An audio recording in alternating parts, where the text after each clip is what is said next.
Welcome. In front of me is a Samsung Galaxy S23 Plus, and today I'll show you a couple tweaks, tricks you can do on this device. Now, I'm gonna start with a couple of simple ones, so let's begin by opening up our settings, and we're gonna start off with the display section.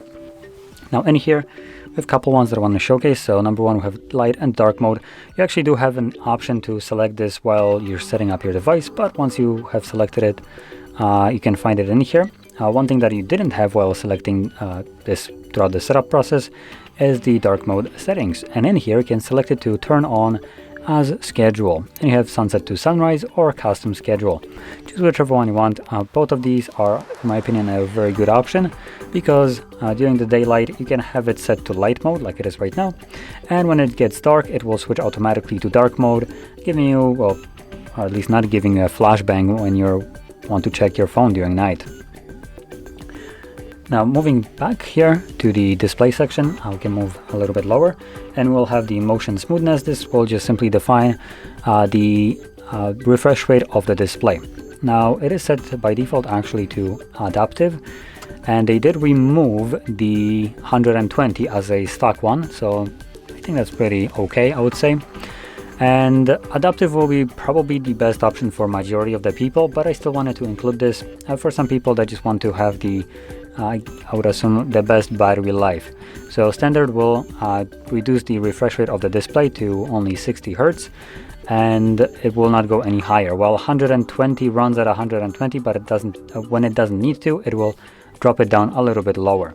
Now I actually think it drops it below 60. If that is the case, then it might be that these two options are virtually the same in terms of battery consumption, but I could be wrong about that one. It's something that you might want to test around just to figure out how much less or more battery life you get from each one of these options. Now moving back, we have another thing in here, and that is just my personal preference here, which is the screen mode. This allows you to choose it from vivid to natural, as the two options that we have right here. Personally, in my opinion, the Samsung screens are a little bit too saturated for my liking, so I always select it to be natural. It's a little bit more toned down. At the very beginning, it might look kind of weird and desaturated, kind of bland. Just because you might have gotten used to this like stupid saturated colors here, but let's be honest, the colors that we have right here are so overdone that it's just beyond like reason. So if I bring up the brightness right here, I have a couple pictures right here to showcase this through. So for instance, this orange, unnaturally orangish, to the point that this looks like it might have came from Chernobyl, and I'm getting just radiated from the screen itself. So yeah, it's in my opinion, at least personally, this is so overdone that it's unbearable, but obviously some people will like it, and that's fine. Now that's why I kind of include this. Might not fit everybody, but for everybody who thinks that the colors here that you get are just way too saturated, switch it to natural and you will have a little bit better experience. Now moving on to the next option, it's going to be the gesture navigation, which is under navigation bar. So we have right here, so I have gestures, but there's another thing in here, which is gesture hints. As you can see, we have the bar at the bottom. It removed the buttons, obviously, and now if you never use gestures, you swipe up on them to go home, swipe up and hold to go to recent, and swipe from either side to go back. And you have this bar to kind of like indicate where you need to swipe, but if you remove the gesture hints, it completely removes it. Now, it will cause you some problems, I will not lie to you. So if you're using a third-party launcher, this will be effing up with the launcher quite a lot. You'll have a lot of cases where you're trying to swipe up multiple times and the phone is just like, no, F off, I'm not gonna go home. The back button seems to work just fine, but specifically the home and the recent is the absolute nightmare when you're using a third-party launcher. Now there's really no reason for this to be happening. As a company that is selling some of the most overpriced devices, I see a zero effing reason for this to be happening when a Chinese brand can do it better and have it implemented from the get-go. So Samsung, you have no reason, no excuse to have this work like this, apart from just because you don't want people to use other launchers than yours, which is unacceptable. But I guess I'll be honest, that's Samsung, so it's not like it's the first time they're kind of shafting us here, for instance with the cameras and installing custom OSs on the devices. So yeah, say bye-bye to your cameras. So it's not like the first time Samsung decides to tell you that you're just borrowing this device for full price. So yeah, I would really like to use this on my device with this being completely removed, but like I said, for me, I'm using a third-party launcher and it causes stupid amount of problems, which shouldn't be here. And another thing that I'll mention with the gesture hints is the way it removes it. It's not by just kind of like getting rid of it and making it transparent or anything like that. No, it just kind of shifts it down. And because of that, some apps might get effed up because of this, because they will think the screen is like you have a little bit more room on the screen than you actually do. So it will cut out certain text in the middle, which shouldn't be cut out, because the aspect ratio of the device just literally changed. Again, no reason for that, but Samsung. And the only benefit of turning those off is just aesthetics. So just to kind of showcase this off. There we go, I needed to do it 3 times now. Fantastic job, fix this, Samsung.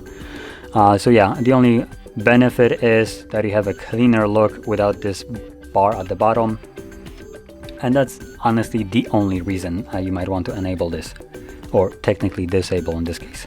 I will re-enable it at the moment just because I don't want to swipe up 5 times just to go home or do some action on the video. So let's get it back so I can actually use the device.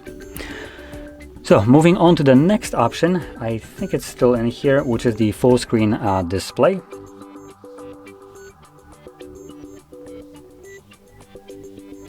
I think it was supposed to be here, or full screen apps to be more precise.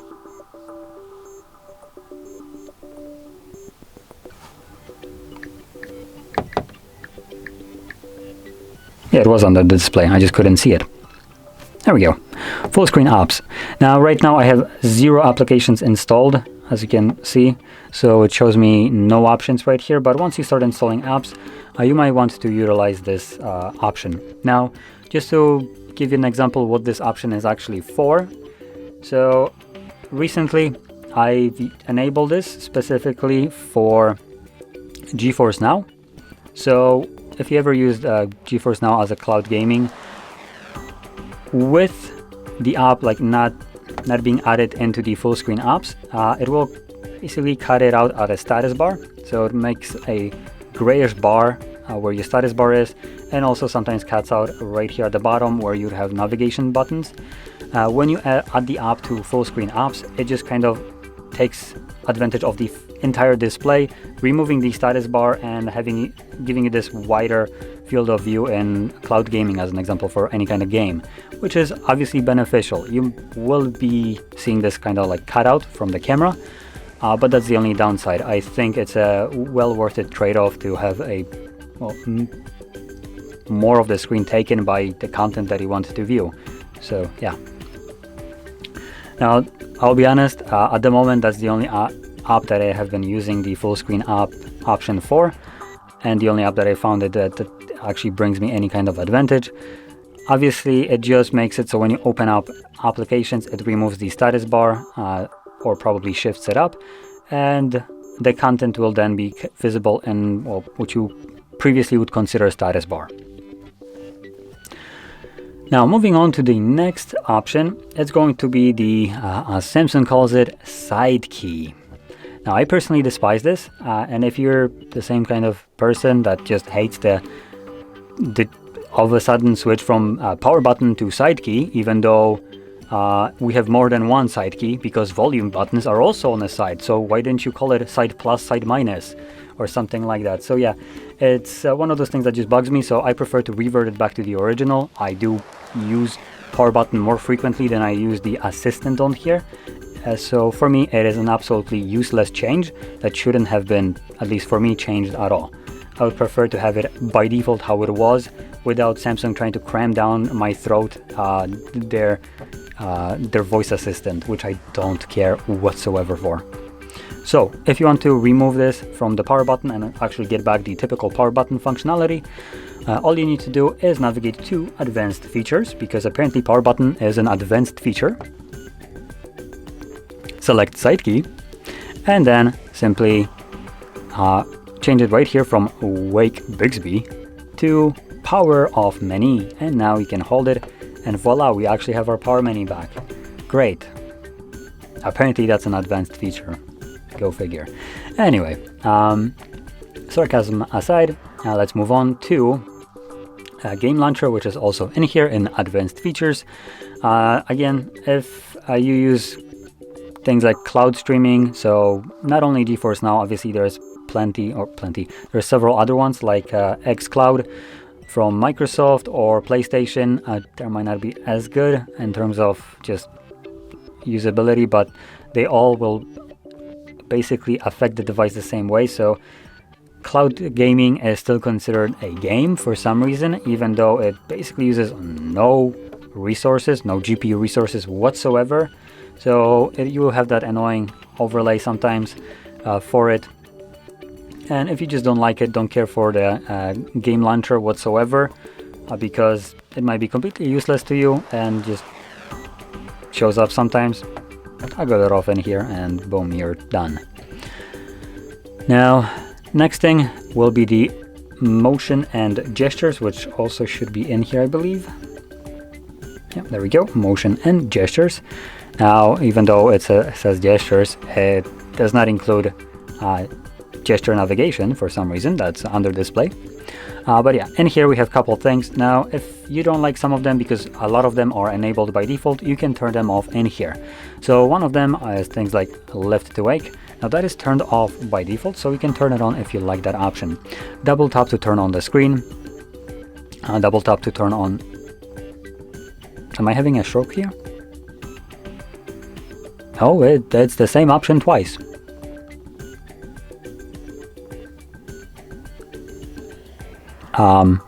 Yeah, it's basically the same option twice.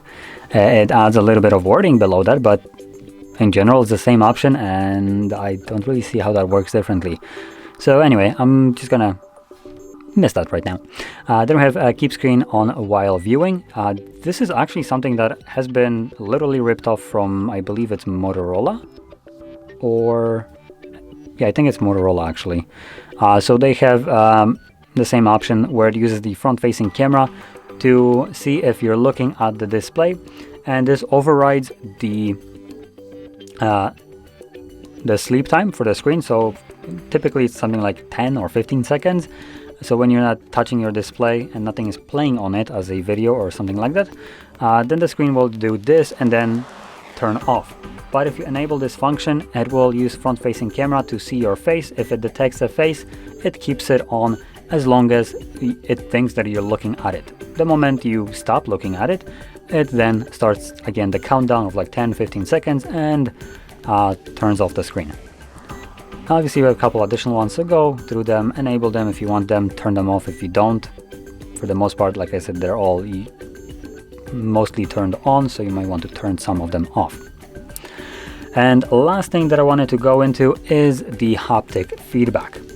Now, it might be just me, but it feels like haptic feedback has been turned down from what it used to be when it first got implemented, probably because it costs a little bit more battery. But the haptic feedback that we have right now on these devices is so puny that you might as well just not enable it at all. So I myself like to crank it up a little bit higher. And you do this under sound and a vibration. Scroll down and you have a vibration intensity, and the one you're looking for is specifically system. When you start sliding it, you'll feel every interval, because it's interval based, you'll feel haptic feedback and how intense it is.